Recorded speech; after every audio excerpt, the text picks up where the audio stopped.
Alright, what's going on, y'all? Today I'm going to take you through everybody's favorite workout. Today's leg day. So this leg day that I've set up is perfect if you're just purely bodybuilding and you're trying to put on as much size and strength in your legs as possible, or if you're like me and you're a hybrid athlete doing, say, endurance running and bodybuilding, this is also going to be perfect for you. With me doing ultra marathons and loving bodybuilding, I'm trying to maintain as much size and strength in my legs as possible, as much as I can manage, and this leg day is perfect for that. So the only difference between if you were just purely bodybuilding trying to put on size, or if you're a hybrid athlete, is frankly the frequency and the rep scheme. So frequency for bodybuilding is, I would say, either do push-pull legs, so you're going to hit it twice in a week, or my favorite bodybuilding split, which is push-pull arms, legs, rest, push-pull arms, legs, rest. So you're going to hit it twice in a 10-day period. If you're doing hybrid and you're doing any type of endurance, then once per week is going to be plenty, and that's what I'm doing right now.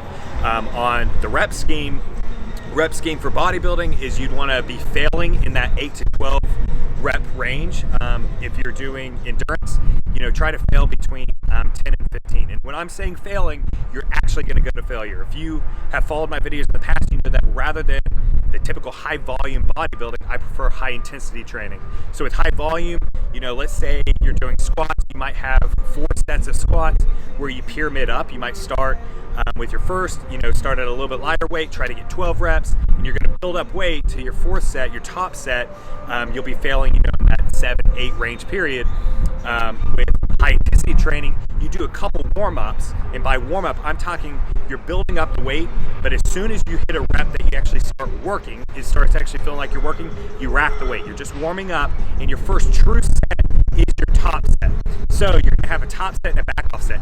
Each movement, I only do 1 to 2 working sets per movement. Now, for hybrid athletes, this is absolutely perfect. This is going to allow you to have all the intensity in the gym and have the volume out with your runs, or if you're cycling, whatever. And if you're bodybuilding, I still think this is the best way to go about it. You're going to go ahead and have a lot more strength. You're going to have a lot more load on your top set than if you're doing high volume. But I'll go ahead and I'll show you that today. I'll try to talk you through the work as we go. If not, I'll do a voiceover for you guys. But let's go ahead and get into it. All right, guys, so the first movement we've got is hip abduction and then hip adduction. So back in the day, I used to warm up every single leg day with leg extensions. I'd do a couple leg extensions, get some blood in the muscle, and then roll right into my first compound movement. But over the last 6 to 8 months, I've started every single leg day with hip adduction and abduction. And this has been a pretty big game changer for me for multiple different things. First off, it's absolutely added size and strength to my legs. It's created a different look of my legs. But then two, and this is a big one for me, it's kept away a lot of niggles and injuries that I used to deal with, especially when I was ramping up the miles in ultramarathon preps. So a lot of times when, I'd really start ramping up my miles, I deal with a lot of TFL and hip pain.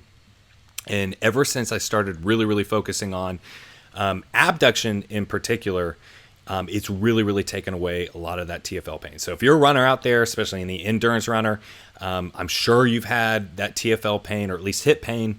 This will definitely help with that. So then I move into adduction. Adduction, even more so than abduction, will create a different look of your leg. So with abduction, the first movement we did, that'll actually help work on the outer sweep of your quad.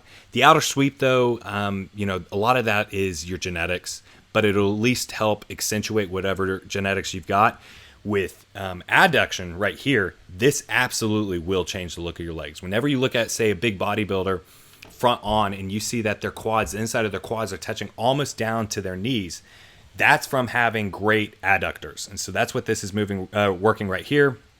And this absolutely has increased the size of my legs, especially just the look of the size of my legs. So if you see me standing straight on, my legs touch further down on the inside than they used to, but it's absolutely helped me on the injury prevention side as well for all the ultramarathon training. So now we move into the first compound movement, and that's going to be squats. So 1 week I'll do barbell squats, and the next week I'll do hack squats. Today was a hack squat day.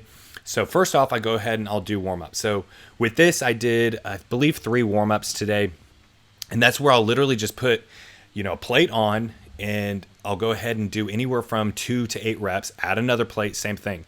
The lighter the weight, obviously the more reps, but I'm not trying to do a rep that's actually working. If I feel like it's actually working the muscle at all, I'll go ahead and I'll rack the weight. And then it's time to go ahead and move into the next warm-up or the top set. The whole point of the warm-ups, especially for high intensity training, is you're trying to get the range of motion down, trying to get blood into the muscle before you move into your top set. Your first working set is your heaviest set. So it's not like high volume training where you're already pyramiding yourself up to the top set. Your top set with high intensity training is your first set, and it's your heaviest set. So if you weren't to do the warm-ups right, that is where high intensity training can put you at greater risk of injury. If done right, though, you shouldn't have that at all. So that's what the warm-ups are for. They're to allow you to get that blood pumped into the muscle, get the range of motion down, and all of that. But that's where my last warm-up set might only be 2 to 4 reps, because I don't want it working at all. I don't want it fatiguing the muscle at all before I move into the heaviest load. So then with the back off sets, a lot of times with back off sets, I'll do something tricky like a drop set, a rest pause set, something like that. But a lot of times on compound movements, I'm literally just backing off the weight from my top set by only, say, 10 to 20%. Today was a little bit of a lighter day. Me ramping up my miles right now. I've been having some hamstring tightness and all of that. So I think I only pulled a 10 or something from the size of this for my back off set. But typically I'm pulling 10 to 20%.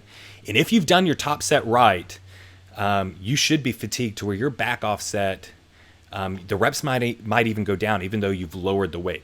So think about this. With every single movement you're doing, essentially your top set is going to be your heaviest set, and then your next working set for that movement is actually going to be lighter weight, and it might be fewer reps. Now, with a lot of other movements that we'll get into, especially in upper body days, the back off sets where I do drop sets, rest pause sets, I'm trying to push absolutely past failure. So I'll hit failure, and then I'm actually trying to bust through that.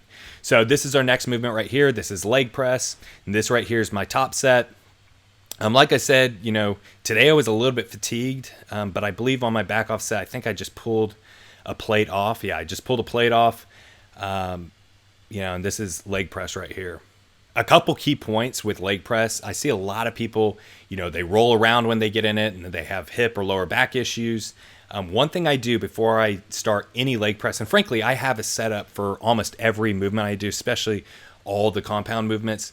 But with leg press in particular, I'll make sure that my hips and my lower back are locked in. So first off, I'll put my feet exactly where I'm going to have it, add just a little bit of pressure that allows me to lock my hips and my back in place. And this is where I don't need a weight belt.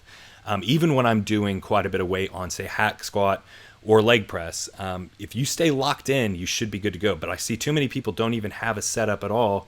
And that's where you're causing, you can definitely have lower back injury, all of that. But, if you lock yourself in, you'll be good. So the next two movements, actually, we've got our isolation movements. So I like to do a quad isolation movement and a hamstring isolation movement. Usually every other week, I'll do a seated hamstring curl and then a lying hamstring curl. So today was a lying hamstring curl. And so with this, I believe I did 2 warm-ups, same exact structure, and then I roll into the top set. This is the top set right here. Now, with pretty much all isolation movements, this is both on leg day and on pretty much any upper body day. With the back off sets, I'm going to do a rest pause set. A rest pause set is where, I'll keep the weight the same. Once I go to failure, I'll go ahead and put the weight down and literally count 5 seconds and then go again and try to squeeze out 2 to 4 extra reps. With this, I believe I did a drop set. So with the drop set, whatever my weight is, say I'm doing, 120 pounds, I might go ahead and drop down to 100 pounds after I fail with the 120. So, I'll start with the 120, go absolutely to failure. And with failure, it's literally to where you couldn't squeeze out one more rep. And then I'll go ahead and drop the weight and try to squeeze out, 2 to 4 extra reps with that. And this is allowing you to bust past failure.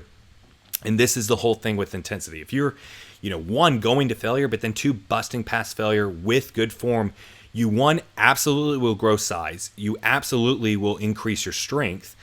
So this is almost getting the best of 2 worlds with, say, bodybuilding, and then increasing your strength. Yeah, you're not going to have powerlifting numbers, but you will be way stronger than just the typical gym person.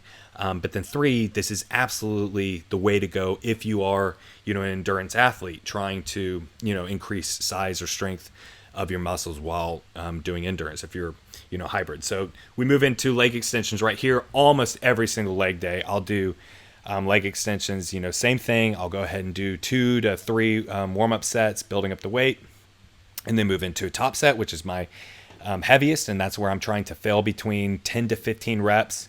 When I'm really, really focused on hybrid. If I'm more focused on purely just gaining size and strength, that's where I'd want to go ahead and, focus more on, the 8 to 12 range, which is just the typical bodybuilding range.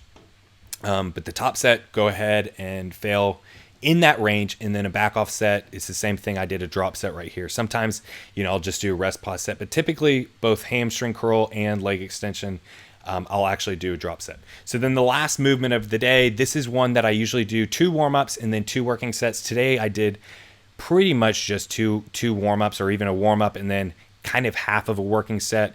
Like I said, I've been having really, really bad hamstring tightness. So typically I finish off with a stiff leg deadlift. Today my form was all over the place because of that hamstring tightness. So, I kind of called it early and just did, warm-up set and then, a lighter working set.